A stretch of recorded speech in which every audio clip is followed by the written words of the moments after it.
লাকটা খারাপ হইলে না আসলে থুকুমুকু লাক না, অ্যাকচুয়ালি সময়টা খারাপ হইলে আসলে সব দিক থেকেই সময়টা খারাপ হয়। মানে আমার এখন সময়টা খারাপ চলতেছে একটু একটু, তো মনে হচ্ছে যে আরও কোন দিক থেকে খারাপ হওয়া যায় সেটা হবেই। মানে এটা কেন আমি বলতেছি আমি তোমাদেরকে দেখাই।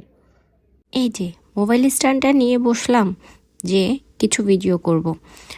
তাছাড়া কিছু টেবিলের ভিডিওগুলো বা খাওয়ার ভিডিওগুলো করতে স্ট্যান্ড তো লাগেই। আমার একটা বড় স্ট্যান্ড ছিল, সেটা অনেক আগেই ভেঙে গেছে। আরেকটা ছোট স্ট্যান্ড কিনেছিলাম। এটা আসলে সেলফি স্ট্যান্ডেও কাজ করা যায় বা যে কোনো জায়গায় ক্যারি করা যায়, কিন্তু আজ হাতের থেকে পড়ে এটাও ভেঙে গেল। মানে সকাল থেকে আমি যা ধরতেছি তাই পড়ে যাচ্ছে, ভেঙে যাচ্ছে। এটা কেন হইতেছে আমি বুঝি না।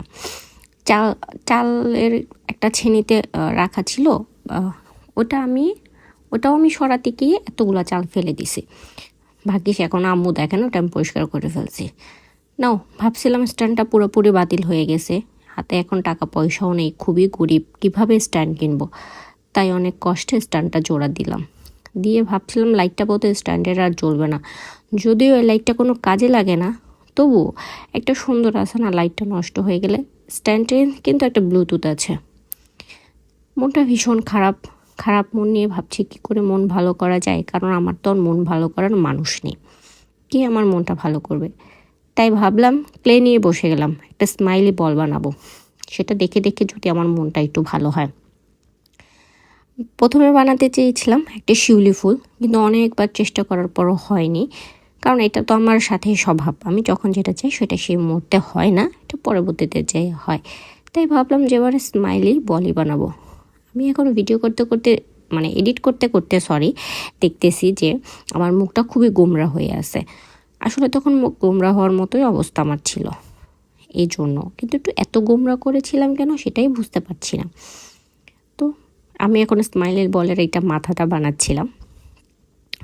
কোনো কালার নেই, কোনো কিছু নেই, এই যে স্মাইলি বল বানিয়ে ফেলেছি, একদম আমার মতো দেখতে। পিঙ্কিশের উপর, হালকা পিঙ্কিশের উপর একদম দাঁত বের করে হাসতেছে আমার।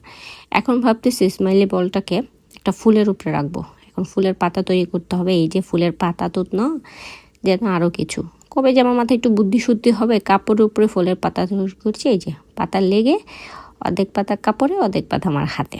মানে এইরকম অপকর্মগুলো একমাত্র আসলে আমার দ্বারাই সম্ভব। কোনো কিছু তো ঠিক মতো করতে পারি না, শুধু নষ্ট করতেই পারি। আরে কবে যে আমি একটু আপুদের মতো একদম পারফেক্ট কাজ করা শিখবো আমি নিজেও জানি না। বোধহয় না এই জন্মে আর শেখা হবে। এখন তো সব পুরাই হয়ে যাচ্ছে। দেখো ফুলগুলা কিন্তু সুন্দর লাগছে, সুন্দর